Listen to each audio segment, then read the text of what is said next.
Hi guys, welcome along to this week's BBQ Talks Show. How the devil is everybody? Just a few little things. Don't forget, website's up and running, bbqtalks.com. Go check it out. Give us a little bit of feedback. If there's anything that needs changing, let me know. Also, we now run as a podcast as well as our live show. You'll find that in all the places that you normally find your podcasts. Go hit that up, download it if you want to listen back to all of the crazy antics we get up to. And as you can see this week, we are back with this guy over here, Mr. Ryan. Hello, G. everyone. Nice How you doing, Ryan? Back. Really good. Really good. It's good to be back on the show. Had a nice couple of weeks off in the sunshine, so always good to be back. And Right. Nice to see everyone. No, Did you miss us? Of course, I missed you laying on a sun lounger, drinking loads of cocktails and stuff. Oh, it was the very forefront of my mind. But thank you to all the guests, Lep and Cider. Done a really good job. I was watching Cider, so I couldn't get any internet on Lep's stream, unfortunately, but I watched it back. Very good jobs. I was feeling like maybe I didn't have a seat anymore, but you know, thanks guys. You've done a really good job. Much appreciated. Yeah, well done, guys. Thank you. Yeah. So you had a good holiday then? Oh, it was Nice. fantastic. I mean, what did you do? Sit in the shade all the time? Because you don't look like you got a suntan. Well, there's a funny story behind it. I did get a bit of suntan, to be honest. But 3 days in, I burnt my head, right? It's the first time I've been away with no hair. Like, I shaved my head. Fucking hell. Jesus Christ. Have you ever burnt your head? If you ever burnt your head, you'll know exactly what I'm talking about. You could feel every follicle, or you could feel every follicle of hair on your head moving, and then you wake up. It looks like you've been sleeping with a lizard. There's skin all over the place, man. It was disgusting. My missus was like, "What you done?" And I'm like, "Well, yeah." Nice. Went off on this. It was like a boat trip, yeah. So it was factor 50 on the head. Like my brother's got no hair. It was like, yeah, put factor 50 on. So I was like, on and off the boat, in and out the sea, fantastic. First time I went in, brilliant. Put the old goggles on, snorkeling around the place. Got out, dried myself off, didn't put any sun cream on. So then I had like all day on the boat with no hat, no sun cream. Because I'm thinking I'm good because I put my sun cream on in the morning. Yeah. Oh no. Mistake number one. Done. It was a world of pain. That's all I'm saying. It hurt a lot. Not good. You tried Turkish tea? Yeah, we had a bit of apple tea. That was nice. Also, what did we have? Some sort of lamb kofta things cooked in. It was like olive oil and lemon, and it's really nice. I'm gonna that's gonna be a video when I'm back and cooking. I could do it this weekend. Mind you, I'm craving some like a pork butt. That's I've been sort of thinking pork butt. That's all I've been thinking about all day. Yeah. Nice. That's what I want to make. Try to sample any of the Turkish delights and the baklava. Yeah, a bit too many because now I'm actually on a diet. So I was carrying a bit of timber before, but now I've got extra added timber. So it's holiday timber. Holiday timber. I'm surprised EasyJet didn't try and charge me extra baggage. That's all I'm saying. No, it's a good thing you don't have to get out the scales on the way back, isn't it? I would definitely had to book 2 seats. You know, if it was a nice big plane, but it was big for an EasyJet plane. But yeah, it is what it is. It's a nice holiday. It's good to be nice to be back, but equally nice to be away as well. So yeah, no, definitely. Right. So this week's guest is Philip Riddick, aka Daddy Cooks, and the creator of the R-BOP podcast. He's here to chat to us today about his YouTube channel, All Things Q, and his podcast. He wants us to let you know that he's also simulcasting our podcast to his podcast, which should be good. Yeah. So we will make an appearance on the R-BOP podcast as well. So let's get him in. Here he comes. I made it.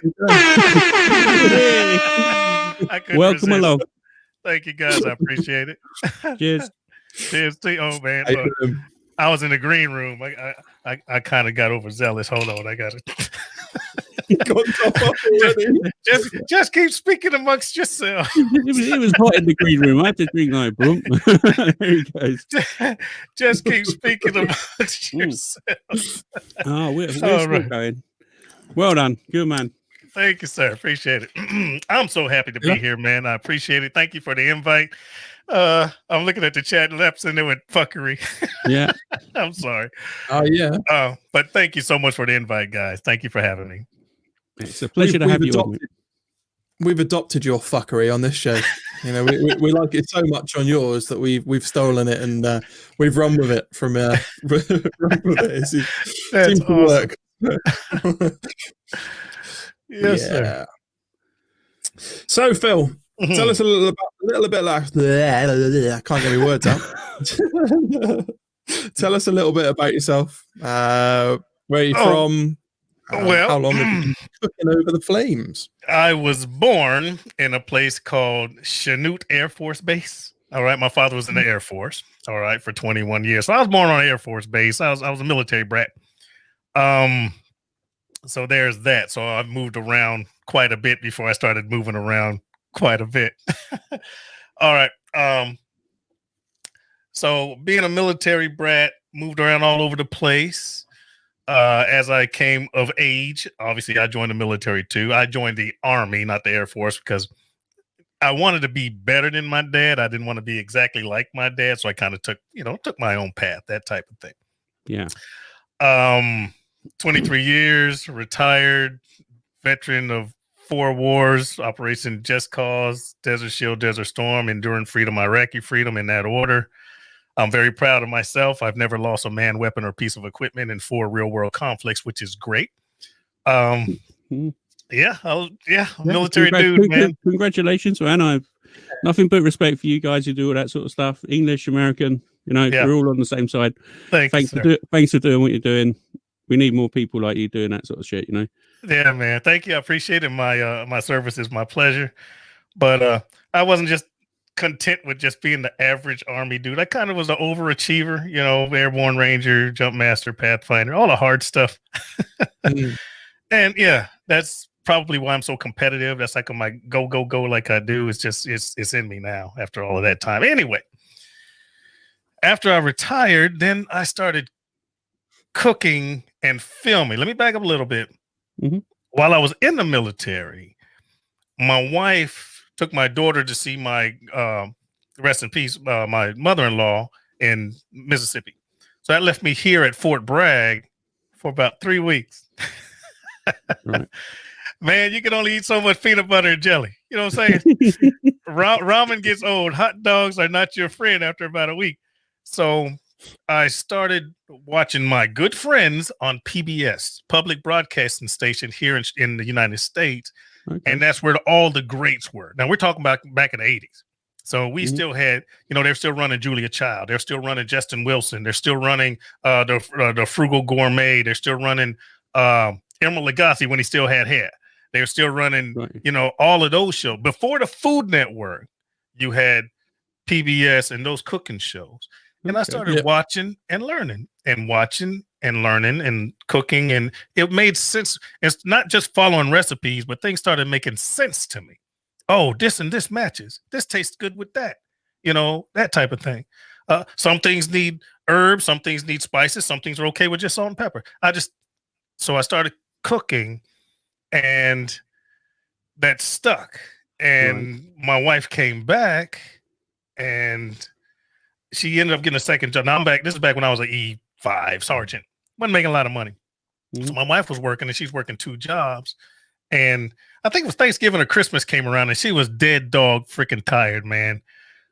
She had did a bunch of the prep work, but she went to sleep. And normally she would get up and start cooking, the turkey and the ham and the greens and this, that, and the other. Ooh, that good stuff. Yeah. So she did the prep work and I just got up with my newly found PBS knowledge and I cooked everything while she was asleep. By the time she woke up, the turkey was almost done. The ham was almost done. Christmas dinner was done, baby. I just did it. And then from that point, Christmas and Thanksgiving, as long as I was in the States, was mine. And that just kind of morphed into me being overseas cooking. And I started filming and here I am. I hope that didn't take too long. That's fantastic, man. Yeah. That's really, really cool. I like it. Nothing but respect for do. I got to admit, I'm the Christmas cook in my house as well, so I know what it's like. you give your wife a break, you step up, you do your stuff. Yeah. I remember we was all ill one year. Like ill. Like I was running a temperature. She was running a temperature. The kids were really little. Up I got. Boom. Turkey in the oven.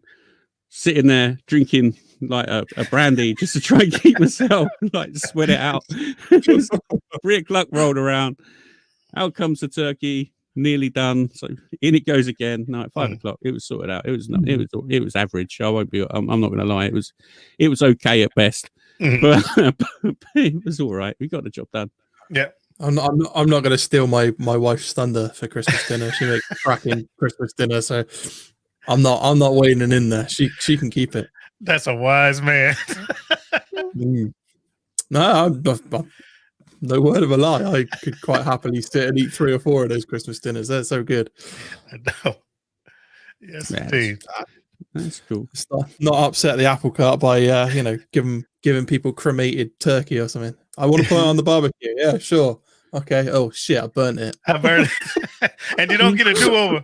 You don't get a do-over when you got company over. It's like That's very true. Mind you, I'm doing like a secondary meet now, so I get to go outside and stand around the barbecue and drink beer. So that's my get out. Like the turkey's in the oven. I normally have like a pork leg or something on a rotisserie going, so I just stand out there and watch the barbecue, down a few beers, and then it's nearly done, and then back out you go again. It'd be just my luck that I'd get like it'd flame up inside the drum or something. Come out like a soot-covered turkey. I've set myself up for failure now because when the holidays happen and I'm home, my wife's looking at me like, well, what are you doing? I'm like, shit. It's no longer an option. No. That's it. Well, so let's get into the questions then. First memory of cooking or barbecuing or cooking over flames. All right. First memory was watching my father. Keep in mind, he's a military guy. Can't tell him shit. Actually, I was a little guy, so I wasn't going to tell him shit anyway. But he was the typical, which turned me into the typical before I learned. You get a barbecue grill, get himself a pit, regardless of size, fill the thing up with charcoal from left to right. The whole thing's full of charcoal. They light it with lighter fluid. So you go through the big poof of freaking gasoline flame, all them fumes, the big no-nos. And then he's managing meat by speed flipping, you know what I'm saying? Trying to prevent the burn, you know what I'm saying? Yeah. you just keep flipping, trying to prevent the burn, which never happens. And then you hope that the chicken's done. He started the ribs when you showed up, so you're gonna rip a tooth out. Everything wrong is being done, but that was the example that I was given, right? And then barbecue sauce to cover up what was charred, overly charred. Instead of using the brush to just sauce your meat, he hits it with a fork and goes kablunk up this big huge bowl of freaking sauce. And he dips every piece and damn near puts the fire out. It's so much sauce. So that was my first memories, and it was like that for years. And sometimes you get lucky, sometimes you had to put it in the oven because it was still kind of pink in the middle, trying to keep that salmonella out your ass. But anyway, that was my first memory of barbecue. Now, me cooking, I was doing that for years because I thought that's what right looked like. Yeah. Okay. And it was always, it was so tedious. It's just a fight against flame, man. And the fire's just there. You're not going to win. You're not going to win. No. And after that, then I learned, you offset, put your charcoal on regardless of size, whether it's a square grill or a circular grill, that's when you start offsetting. And then you can adjust your temperature. Over the fire is hot, pull it over a little bit, medium, on the other side is low. You can control your cook, you control your temperatures, and you stop burning your shit up. But yeah, that was my first memory of barbecue. That's pretty cool, man. Watching your dad cook away. So what pits do you have in your backyard there now? And also, what's your favorite one to cook with? Tell us all about them. I have an arsenal. Okay, I have the famous UDS, not ugly drum smoker. All right, the Nuds. It's all over the internet. I didn't realize how popular that video was until a couple of years back. And we were talking earlier. That video's like 7, almost 8 years old, and I still get questions on that. You know, what type of screws, galvanized or not galvanized? Do I paint the inside? I get all kind of questions on that. But that is one of my pits. I have a barrel house cooker that was sent to me to do a video on, so I use that. It's just a smaller version of commercial made UDS. I have a Weber kettle. My new hotness, which was a gift. It was a gift from Dave Parrish, the owner of Slow and Sear Grills. Used to be the Adrenaline Barbecue Company. If you look at my channel on Daddy Cooks on YouTube, shameless plug, there's a video where he came to my house. He brought that grill and his the spinning grate, and we got these 2-inch ribeyes, and he showed me the cold grate technique in my house. We shot that video. Now I'm gonna tell you the story on this if I can. Yeah. Tell me. Right. I'm interested to know what the cold grate technique is. I've not heard of that one. So let's start off with that for a start. You know. All right. The cold grate is he has this grate that's built for a Weber kettle, but the way it's welded, the way it's created, it can easily spin. All right, an easy spin grate, I think that's what they call it.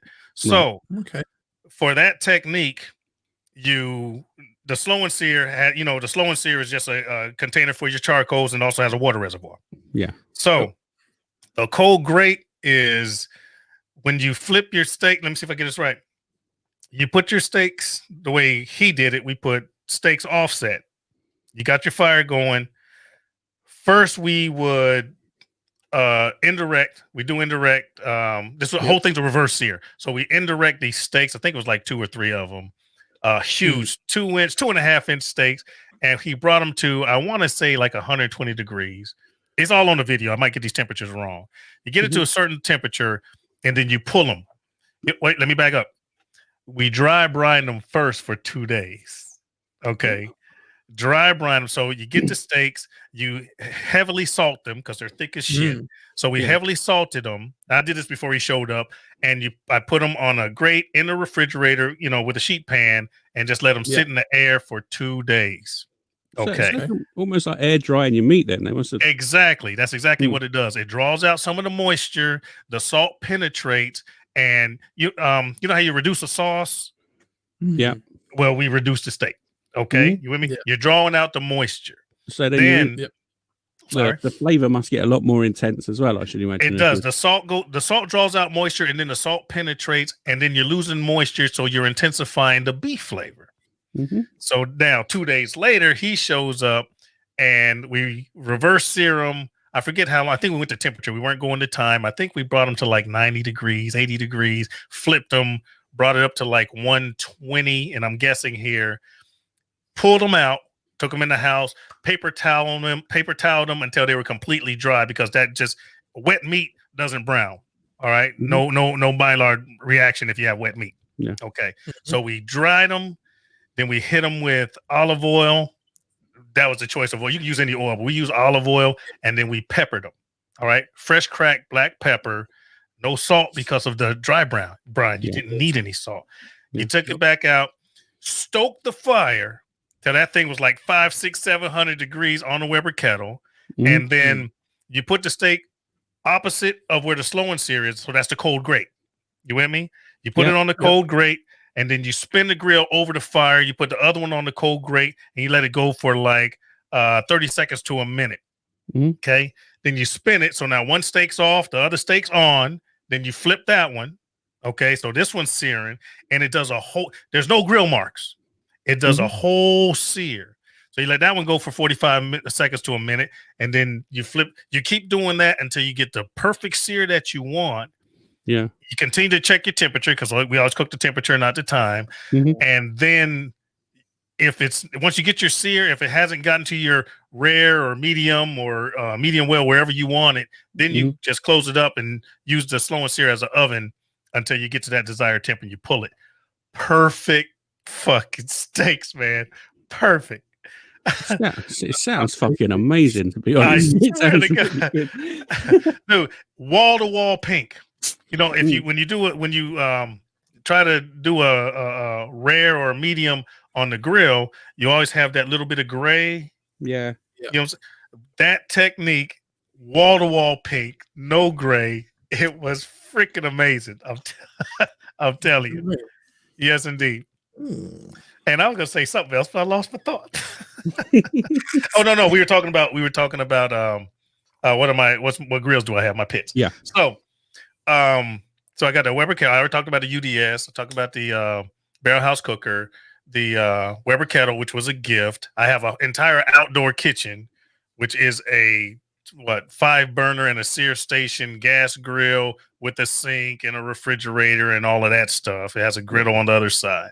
I have that. It's all on wheels, so I can cover it up, or I can uncover it, roll it out, set it up, kind of like an outside venue, cook on it, and then I can store it back up so it's covered.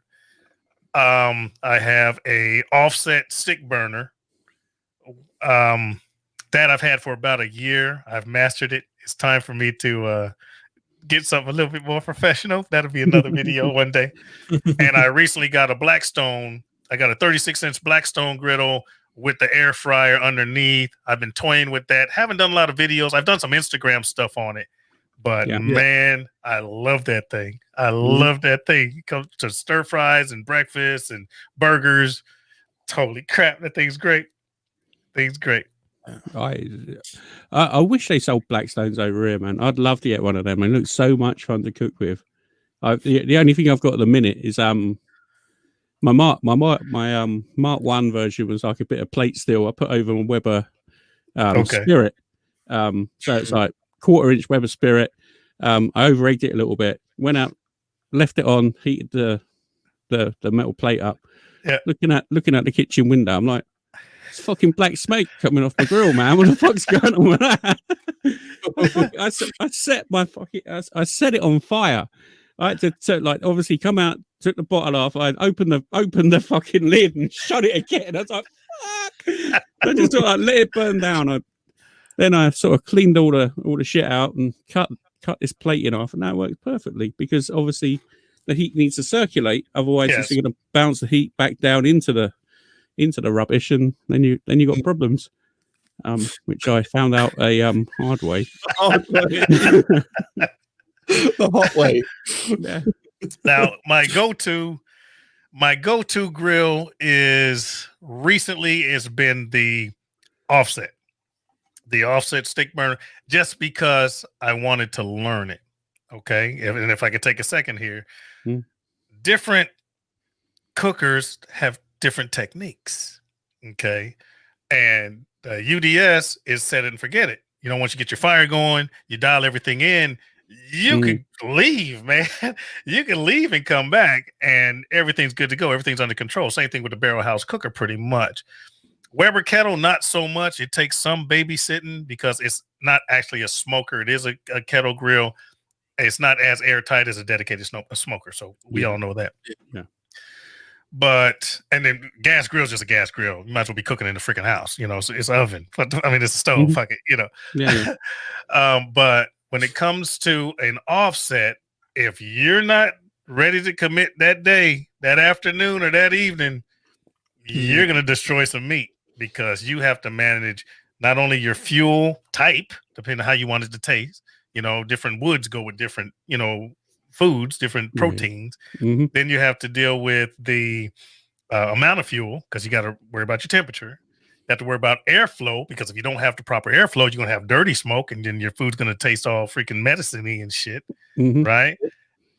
There's so many nuances. You got to have a water pan to keep your environment moist. And just those of you that don't know, You don't put juice and shit in a water pan. It's not going to make it taste like anything. The purpose of the water pan is to put moisture inside of your freaking cook chamber so that you can easily monitor and control the temperature.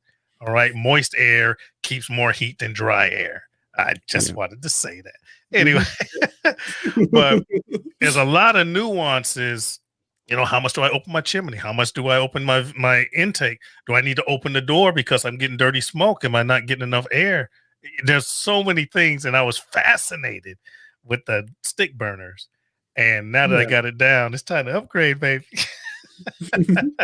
It's time to upgrade. But that's my go-to right now, just because I've learned it and I'm getting it down. And I'm probably going to get a bigger, better one now because, you know, no grill, no smoker's the same. Mm-hmm. But I could have a Weber kettle and you can have a Weber kettle, and they can both act completely different.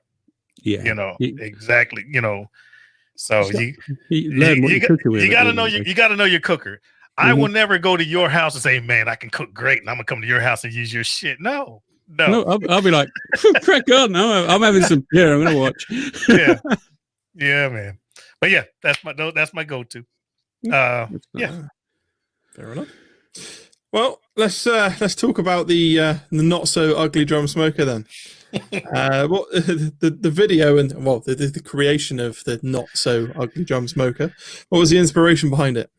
The inspiration was, what's that phrase? Necessity is the Necessity is the mother of invention. Mother of invention. That's it. Thank you. Necessity is the mother of invention. So years ago, because y'all know that video is like 7 years ago. So prior to that, I wanted to do pork butts. I got this cheap old $150 square. I got a shitload of videos on my older videos. If you go to my YouTube channel, I had that barbecue grill, and I decided I wanted to try to do a pork butt. It was either one or two pork butts. Never did it before, you know, fledgling smoker. Yeah.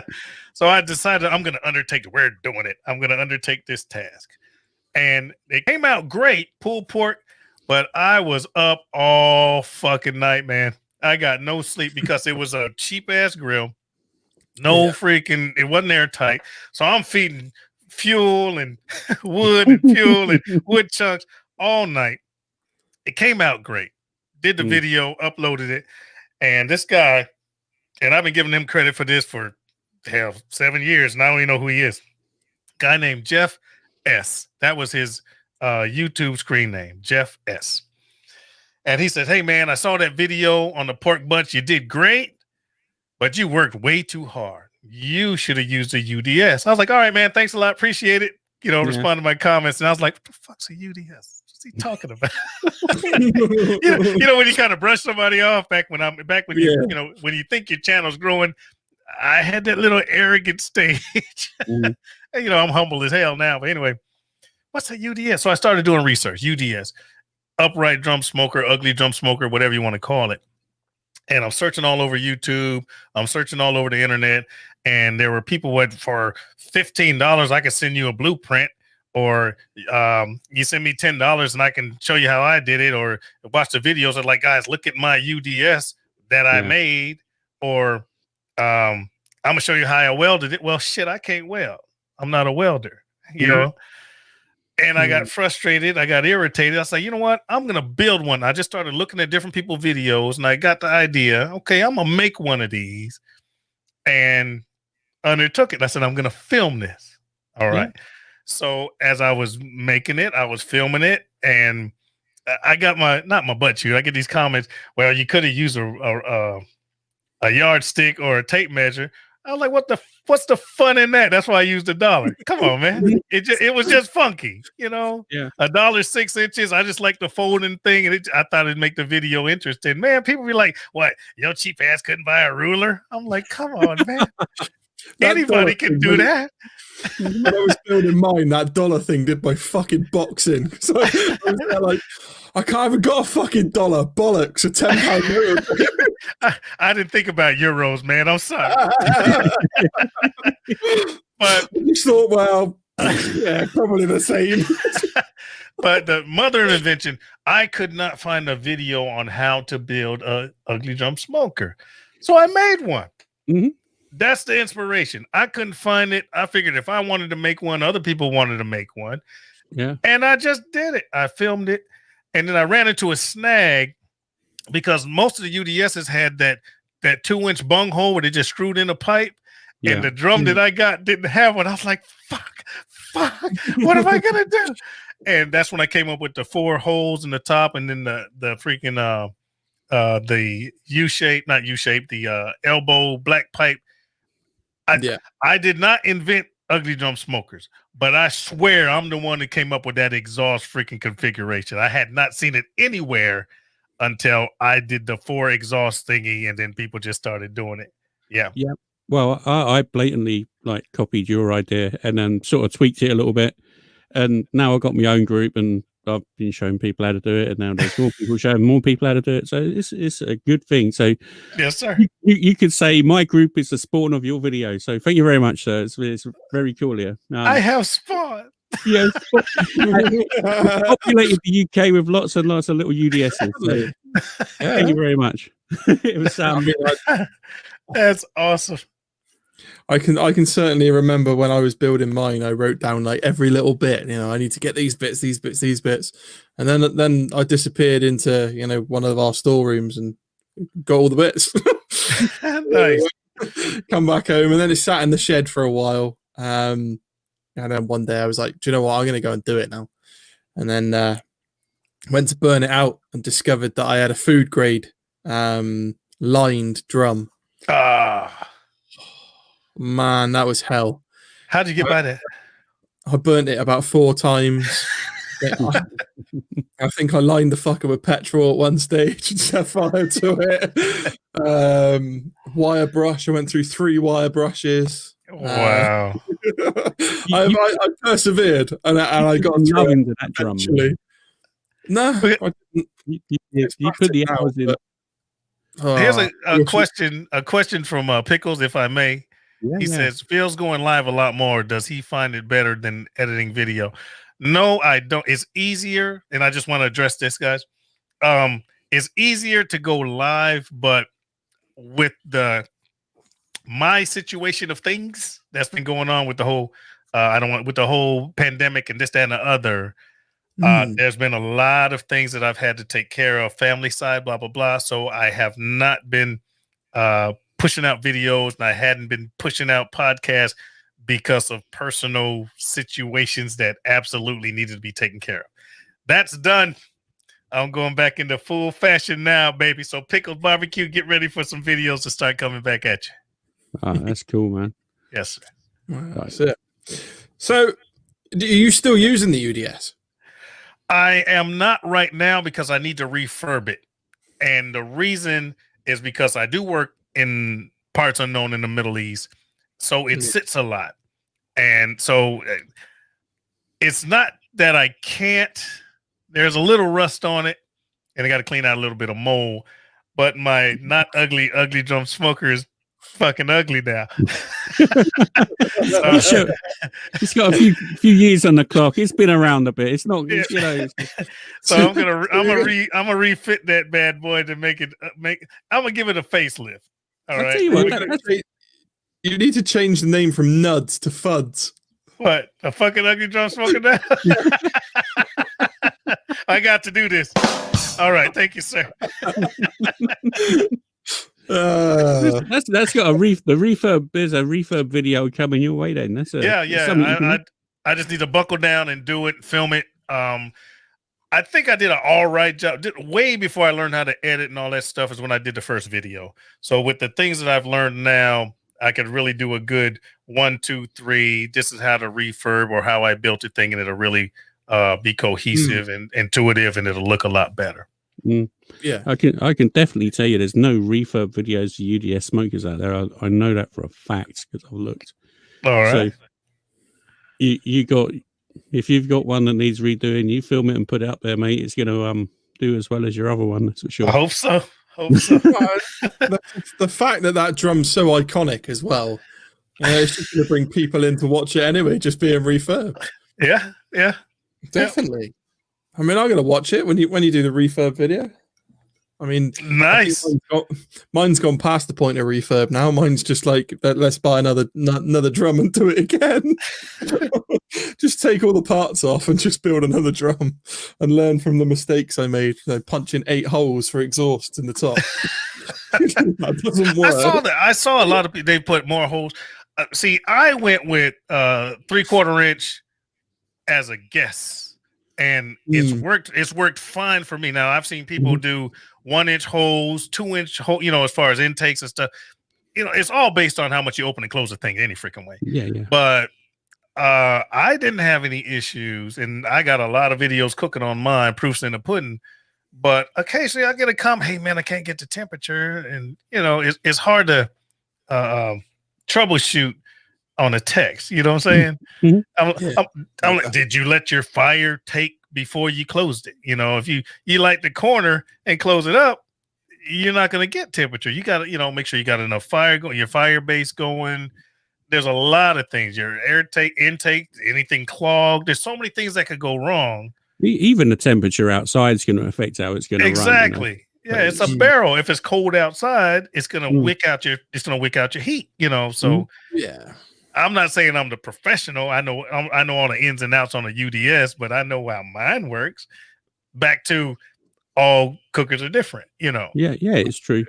But you could equally say I think most UDSs tend to want to run at 275. Like you can damp them down a bit. But 275 seems to be a good place to run your UDS. It's not. It's a little bit hot, but it's not that hot. So my one sits at that 250, 275. Boom. Yeah. Your food's going to be done a little bit quicker. And there's no worries about it either. That's the main thing. You just put it in, bugger off, do something else, cut the grass. Long as you're cooking the temperature and not the time, you're good to go. Yeah, it don't really matter what the temperature of the drum is really. Effectively, as long as your protein is sort of coming along as you need it. Oh, what's this question? What are the most interesting things I have learned while cooking overseas? Okay. Ooh. One of the most interesting things I've learned is meats changed. Look, this is my older brother. Hey man, what's going on? Thank you, man. But meats change. All right. In America, you're gonna get pretty much the staples: beef, chicken, pork. You might get a rabbit or two, but when you're in the Kyrgyz Republic, you're gonna get rabbits. You're gonna get yak. You're gonna get horse meat, things like that. Yes, I've done that. It's delicious. You get into the Middle East, you're gonna get, mutton. Now, one country's mutton is lamb, another country's mutton is goat. All right. So you know what I'm saying? A baby goat depends on the country. So I've learned that 1, your proteins are going to change. 2, you can't trust everybody's protein. All right. And America got USDA. All right. In England, your stuff's regulated as well to a degree. You're in Iraq, and here's a perfect example. I was in the Middle East, and I told a guy, hey man, I'd like 5 kilos of goat. He didn't show up with styrofoam with a little freaking absorbent thing and some. No, it was a plastic bag with bloody goat. It was just goat meat. That sounds a bit funky even for me, man. I'd eat pretty much anything, but a bag full of fucking goat. That must have been like, hey, here you go, boss. Thank you. I cooked that shit well done. Look, it wasn't well done. It was hell done. I wanted to make sure I wasn't catching shit. I wasn't trying to throw up a kidney, a uterus, or nothing. Yeah, man. You got to make sure that stuff's well done, man. If you decide to eat it. I want to wheel back to your you've eaten horse. I'd like to try horse. They don't even do horse over here. I don't understand why. Hold on. They did do it here, but not properly. Unofficially in some supermarkets. Yeah, from the fitness factory. In the Kyrgyz Republic, people call it Kyrgyzstan now, but the Kyrgyz Republic, which is under Kazakhstan, right next to China, over there by the stands, Uzbekistan and all that. I was there for almost a year, a little bit over a year and a half. I was living just working, doing what I was doing. Yeah. And just go into a restaurant and ask for a horse steak. You would not be able to tell the difference between a horse steak and a beef steak unless you didn't know, unless you knew and tried. All right. There's just a barely thin line of game, but I could give you a horse steak and tell you it's beef and you wouldn't tell the difference at all. Now, in that country, they have horses. We're going to kind of go off on it. We're going to hang a left for a second. Yeah. They have horses. They have horses as beasts of burden, just like we do. You ride them and they do what they do. They have horses. They have horses that they milk, not cows, horses. In that country, they drink. A horse? They got 2 udders, just 2 in the back, and they drink horse milk. And they have this drink.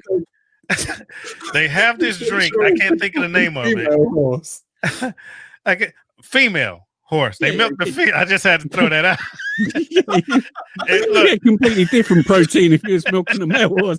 I can't find the other udder. This one will do. If it's just one big udder and you have to keep stroking it, don't leave drink it alone. Just leave it alone. It's not a protein shake. But they have horses for beasts of burden. They have horses that they milk.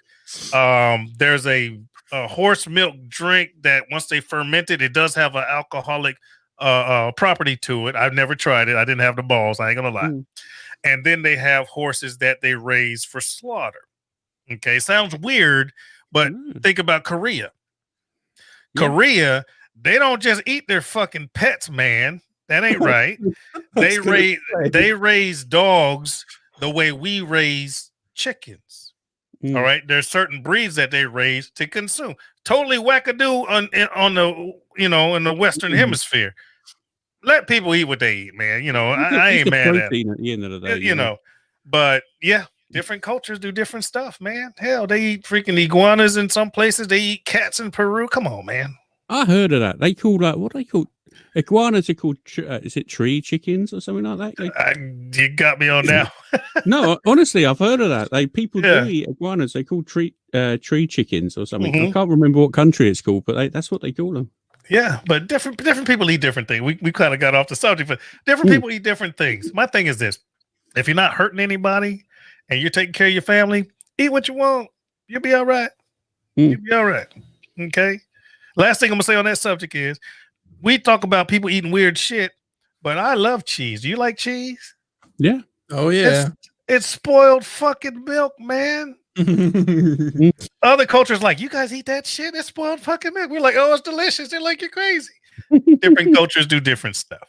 Yeah, it's very true. Very true. Very wise. Yeah. Right, so let's get back onto the questions. We've gone off a bit. Let's Sorry. Get back on track. No, that was my fault for asking about horse. I'm curious about eating horse.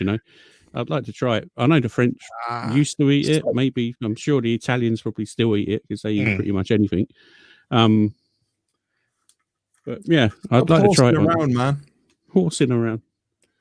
Right, so where are we? Your favorite video so what was your favorite video that you've created? My favorite video. All right, not my most popular, but my favorite. I did this.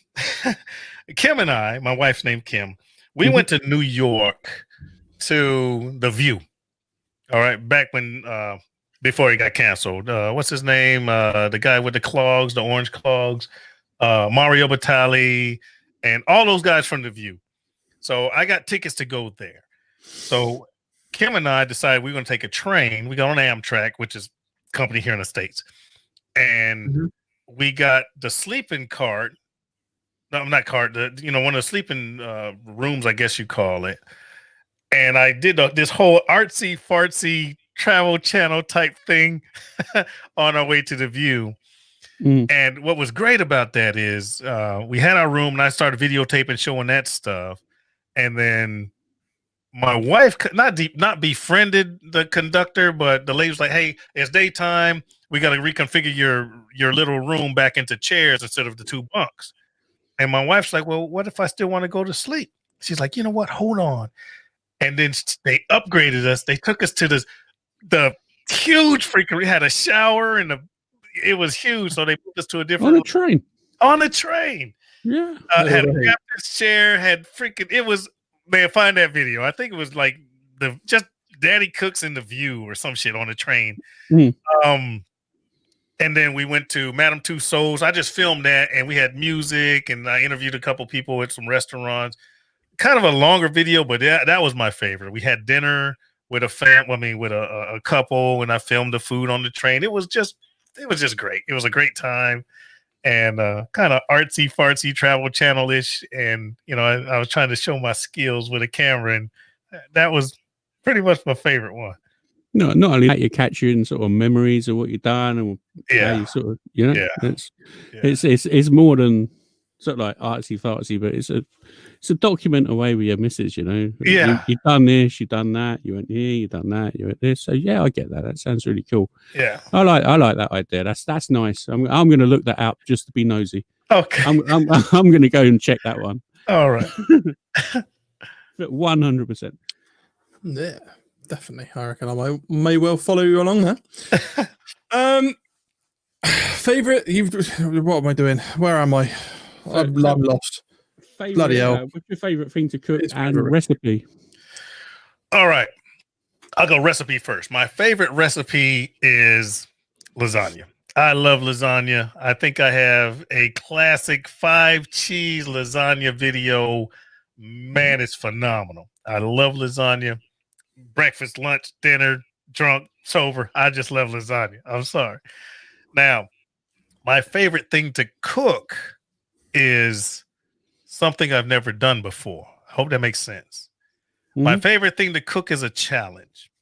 And the more funky the name, the better. I got video on baba ganoush. I got video on tiramisu. If it's got a funky name, I'm going to try it. Or if there's a new technique, I have pretty good knife skills. I have pretty good techniques because I do that on purpose. And kind of jumping off to the side for a second, I feel honestly that if someone's going to take their time to watch my YouTube channel, to watch me, they deserve my best effort. Okay. Yeah. So if I'm going to mix something, I'm going to use a whisk. If I'm cutting bread, I'm going to use a bread knife.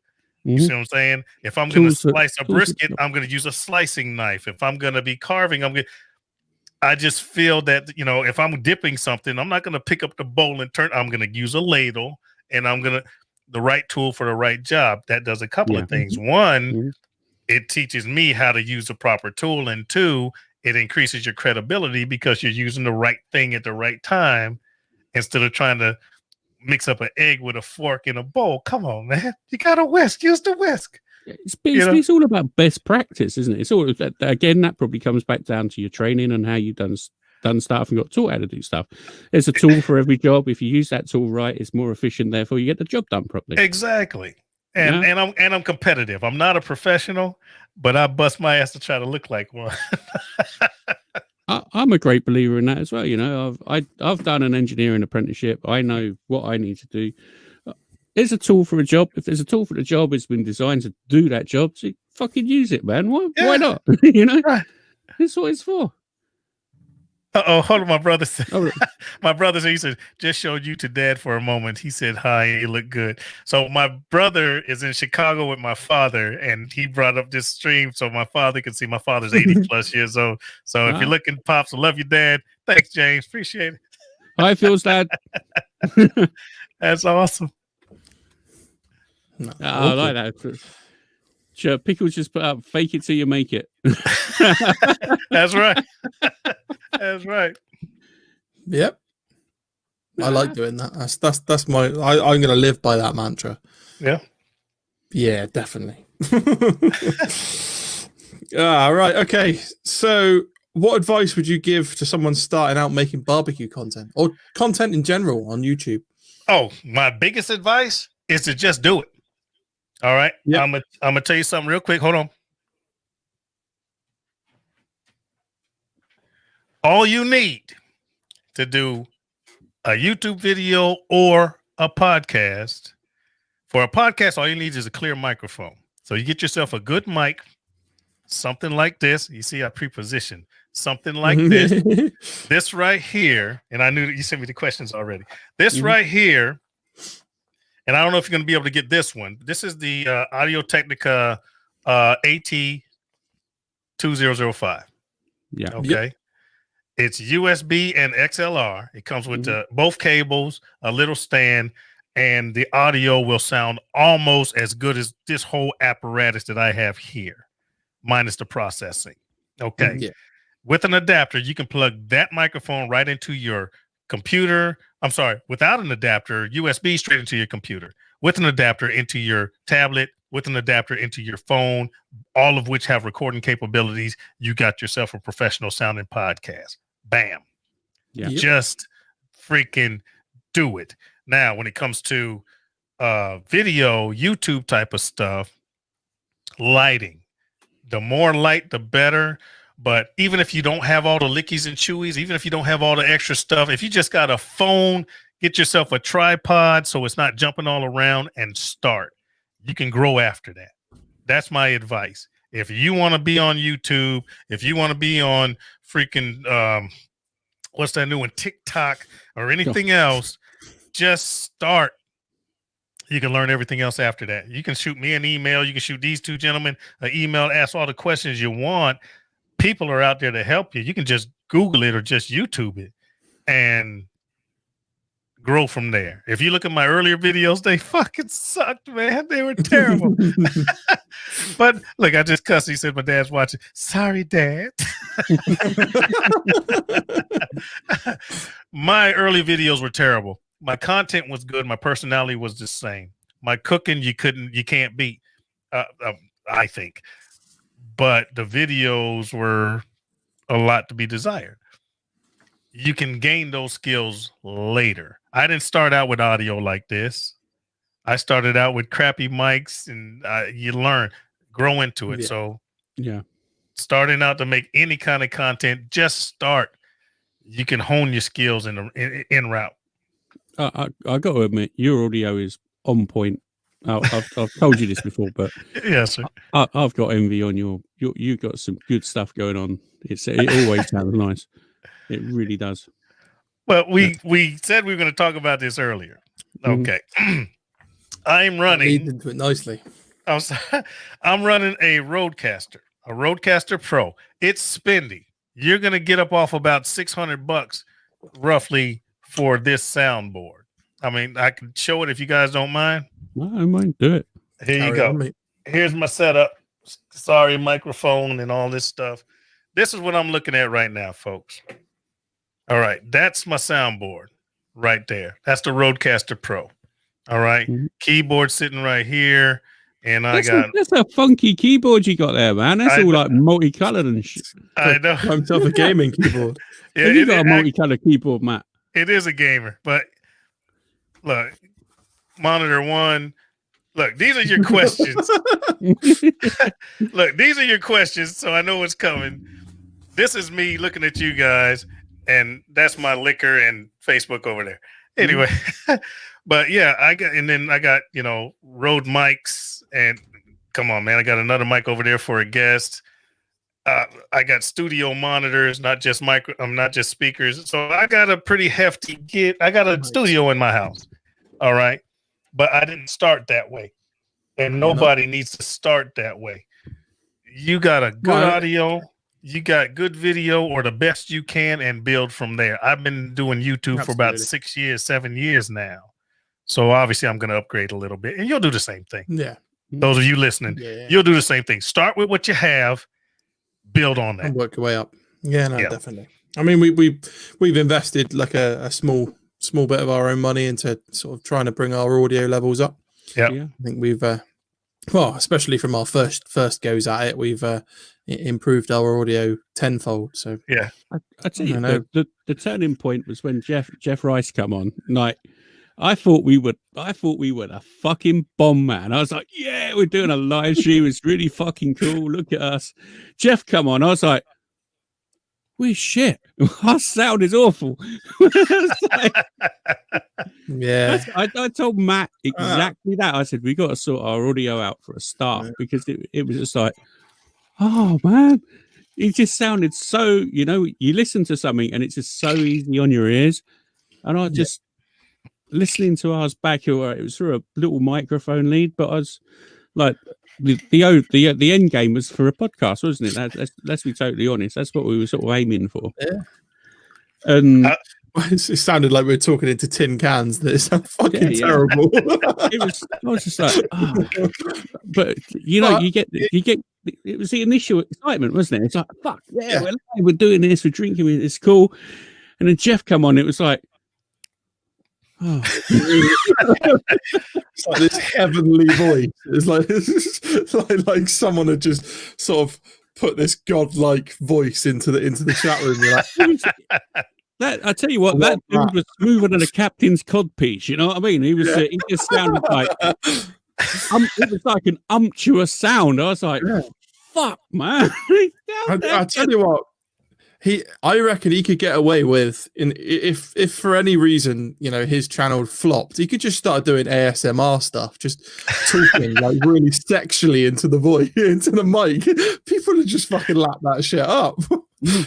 Oh, that was the changing point. That was the definitely. That's I went out and got a microphone after he come on and sort of said hi and like demonstrated what it probably should be like. So that's what made me go out and get this. And Matt was fortunate enough to have one, and we sort of tied it up and figured it out. But. Yeah. For those listening, just so you don't have to figure it out, let's talk about microphones real quick. Get the best mic you can. Don't break the bank. You can always upgrade. But when you're talking to microphones, look at all of us on the screen. We're doing the same thing, but in different ways. We are not talking directly into the microphone. I got the microphone off to a corner of my mouth. All right. Ryan's got his at the corner of the mouth. Matt's got his below him. We're not talking directly because when you talk directly and it does this, you start getting plosives. Yeah, it sounds, you want your microphone close to your talent. You're the talent. You want to make sure that you're speaking clearly and articulate, but you don't want to be breathing and blowing into your microphone. That's why mine's over there instead of right in front of me. And I want them to see the pretty face.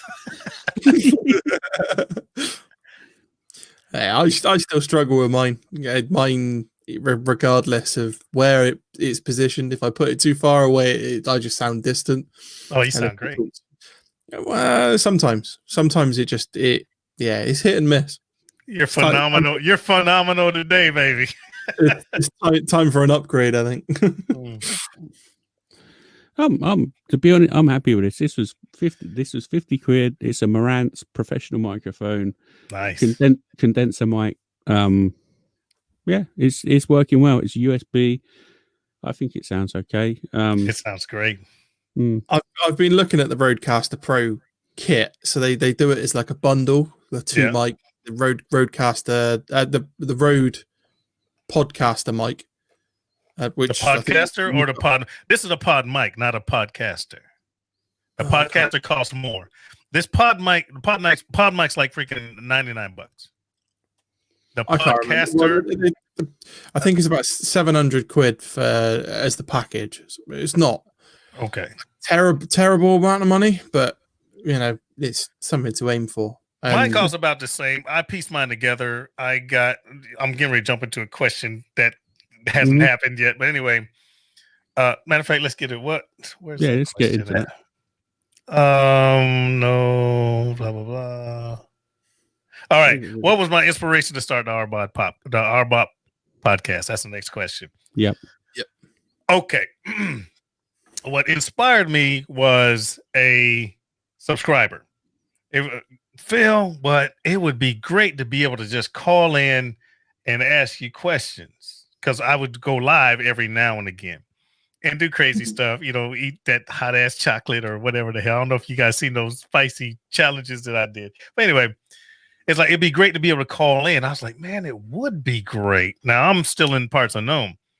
That would be great. So now I start Googling and researching and trying to figure out how I can incorporate a phone call.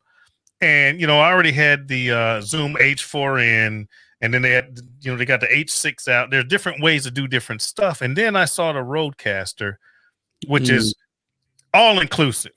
All right. Now, this is the answer what you asked me about earlier. This thing has a soundboard where I can pre-record and do my sound effects. And there's so many banks. The more you load, more banks open. All right.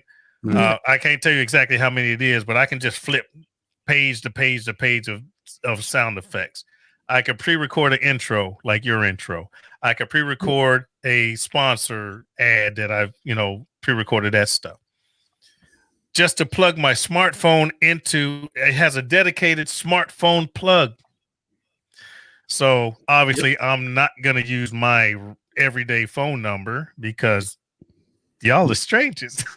but I can get a Google number, which I did. You can get that free Google number, and that's my podcast number. All I do is plug my phone, plug it into this, which goes all the way down into that, and it automatically does the mix minus. If you're doing a regular soundboard mixer, you have certain cables and certain ways to hook it up. Mix minus means that you can hear them, they can hear you, but they won't hear themselves, minus themselves. Right. And it's hard to do with a regular mixer unless you know how to do it. Rodecaster does it automatically. I plug into it, I plug into my phone. Here's the number, you call me, it automatically handles the mix minus. So that answered the question to the people that want to just call in and ask a question. It also does Bluetooth. So instead of plugging in anything, I could just Bluetooth my phone. Say I want to plug the plug into my iPod and play music, but I can still Bluetooth the phone to this thing. That sounds like a commercial. And no, I'm not endorsed. I just bought the thing, but I love it. Anyway, Bluetooth the phone call. You with me? Yeah. This does everything I wanted to do. One USB plug into the computer. That's how I'm listening to you guys right now. That's how you hear me right now. Yeah. If you're going to be a semi-professional or you want to be a podcaster, either just buy it outright or start small, save your pennies, save your money, build up to it, get the thing. It's worth it if this is what you want to do. Okay, I'm gonna stop stroking road. Ryan, your missus is cottoned on. Deb, it's my birthday soon, my darling. She's just got a rebate as well, so she's gonna be like. Why don't you go then? I know I'm gonna. She's gonna look after me. It's money that she wasn't expecting, so she might as well invest it into our lovely show. It'll pay in the long run. Pay in the long run. Oh man! Right. Well, you answered the next question. Yeah. So, the last show you did on your R-BOP podcast, you did it with your brother, didn't you? Yes. And it was to do with the travel business that you guys are running. Tell us a bit about it. Well, let me say, I am a independent TSA, not TSA, the government, TSA means Travel Savings Ambassador or Technology Savings Ambassador. This company that my brother introduced me to is called iBoomerang. It's a technology company. What they do is they leverage technology to, one, save money with travel, and they leverage technology so that you can not only help people save money, but you could also make money if you are a member or invested in the company. Okay. Right. Imagine this. You want to help a friend or family member or whatever, and they want to take a trip to wherever they want to go. And you say, hey, man, I know you're going to this place, but I could save you up to 30% for absolutely nothing. What do you think they would say? Well, thank you very much. Obviously. Thank you very much. So what this company allows you to do is send them a personal website. kind of like Experian, kind of like, any other travel site that you go into. Mm-hmm. You send it to them for free, but it's theirs for absolutely free, and they save money every time they use it. It's that simple. And they also have an opportunity to feed a kid, that type of thing. It's a great company. It's been going for about a year and a half, fledgling. And it's just a great premise. You can save people money just by giving them a free website that doesn't cost them anything. They don't have to do anything whatsoever. And if you're in the business, the money they save can generate you money. And once again, it doesn't cost them anything. Who would say no to that? So it's a win-win situation. It's a win-win situation. Now, when I talk travel, I'm not just talking flights. I'm not just talking rental cars. We're talking if you want to go to resorts. We're talking about like kind of Airbnb, people that rent out their properties. There's also a side business called Vibe Rides. It's kind of like an Uber, but it's not all over the U.S. right now. So it really won't affect you guys because you guys are in the UK. But, it's in certain states and growing. So it's just a great, great way to save money for people that you know. Save money for people you don't know, to be honest with you. And you could also generate a handsome income. And it is what it is.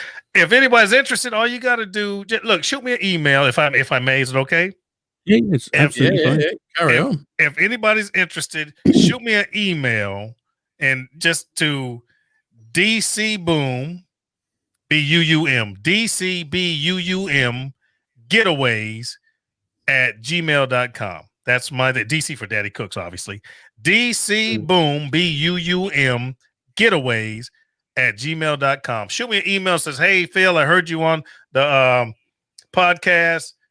I'm interested, and I can shoot them some information if they're interested to save money, or if they're interested in to try to get into it as a business type of thing. I can help you out. All righty then. Yes, that sounds good. So I mean that you can use that all the way across the world. It's not limited just to America. I got folks in. I got one guy that's in Jamaica, all over the world. I could shoot you an email tonight and say, I'm interested. I can shoot you a presentation, interactive presentation. You can look at it. And here's the beautiful thing about it. Shoot you the interactive video or interactive presentation. I'm sorry. Let me back up. You shoot me an email. I just need your first name, last name, and some type of contact number, either a cell phone number or your regular number. I'm not going to call you. I need it to send you the website. Yeah. But I can send you the interactive thing. And once you watch it, it'll say, hey, Ryan's watching it. It'll say, hey, Ryan's finished. He's interested or he's not interested. If you watch it and you're not interested, don't harm, no foul. Won't touch you. If you watch it and you're interested, then you'll probably get a phone call with me, 3-way call with my brother, so we can explain it better and then go on from there. That's simple. That's simple. No pressure. Either like it or you don't. But bam.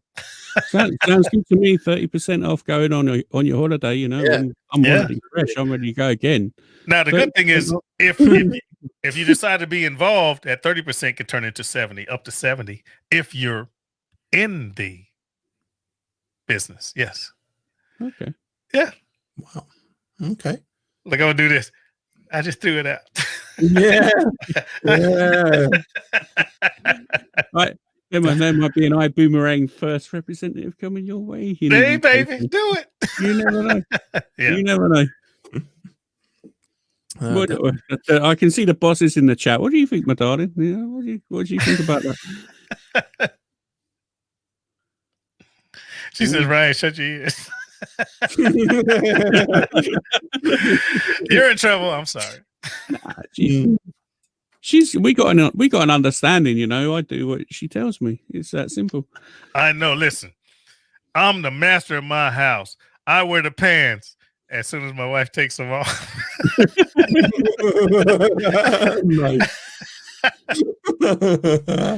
Yeah, I'm glad my wife's got her headphones in, so she can't hear me. I'll say this, man. I'll say this real quick, and we're over an hour. But anyway, I'll say this. I've been married for over 30 years. All right. I think my next anniversary, hope my wife ain't listen. I think it's 33 years.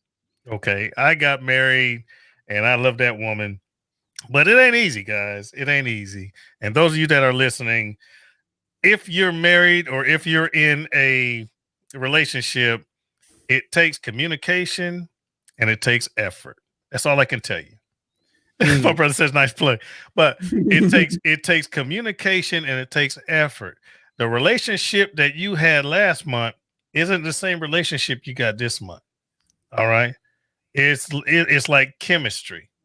You add the wrong shit, it's gonna blow up. You add the other shit, it's gonna fizzle out. A relationship's like chemistry, and what you had last month's not the same thing you got this month, and you don't know what you're gonna get next month. It takes effort. And that's coming from a man that's been married for over 30 fucking years. Yeah, sound advice, I'd say. Thank you very much. I'd say that on board. Well done. Give yourself a little boom. Oh, here you go. Thank you, sir. Right. So we need to get back on. Let's get through these questions because we're over an hour. We're heading towards probably hour and a half. I'm sorry. No, it's not. It's my fault. I think it was a whole horse thing. All right. Yeah. I think this is going to be an unruly podcast because well, this was full. Dude, look, I'm half down. This is 40% gin. Yeah. I'm feeling it now. So we're getting dug in. So Matt, go. Where are we? So, favorite question. Done here. Biggest blooper. Oh, so you went the last question right now. Biggest blooper. No, we're not. Hold on. Is there more? Couple more. Oh, we've got well, that's the last one I got. Anyway, biggest blooper. Oh, my biggest blooper is one you've never seen, guys. I'm telling you, because I don't. Those of you familiar with my channel, I don't take out my bloopers. If I mess up, if I make a mistake in my videos, it's just there. But biggest blooper you never saw. I was trying to do a tequila chicken something. It was a couple years back. It was a tequila marinated whatever. I cooked it. I tasted it. It tasted like vomit. Oh. And then I tried to doctor it. And I added this and I added that. And then it tastes like spiced vomit. And then I added this and I added that. And then it tasted like milky spiced vomit. I was like, I'm not releasing this video. Fuck this. I poured it out in the toilet. That was my epic fit. The only one I ever had. I couldn't save it. I couldn't fix it. I couldn't eat it. I was like, I couldn't even convince my kids to try it. They're like, fuck, look, we love you, Father, but fuck that. No, they didn't cut. They didn't cuss. But anyway, that was my biggest blooper. I couldn't film. I couldn't fix it. I was helpless. It was fucking terrible. And that's a video you never saw. That's my biggest blooper. Don't try to marinate chicken in tequila and make a sauce. It doesn't work. It doesn't work. Oh, man. It might be. No, I can't see that being good at all. The only thing I've done with tequila is throw up. And that's the honest truth. Yeah. There you go. It never finishes well for me. I can say that, and that's the God's honest truth.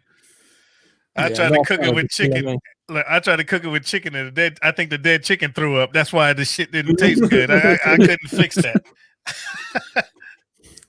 Oh, right. So, where are we now? We've got one or maybe two. What music? This is a music question. This is nothing to do with anything. So, what is your favorite top 3 albums of all time? Anything? Top 3. Okay, I'm not gonna. Well, albums. Can I go with songs? Whatever. Yeah. Let's go with songs instead of albums. All right. Number 1 favorite song. Freaking Queen, Bohemian Rhapsody. I love that fucking song.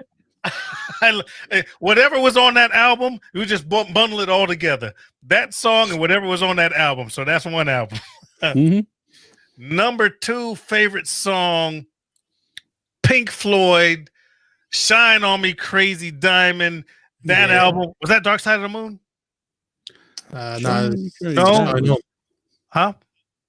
Shine On. It's no, what was it? Was It's the album with the light bulbs on the front on it. I can't remember. Okay, great. I love that song.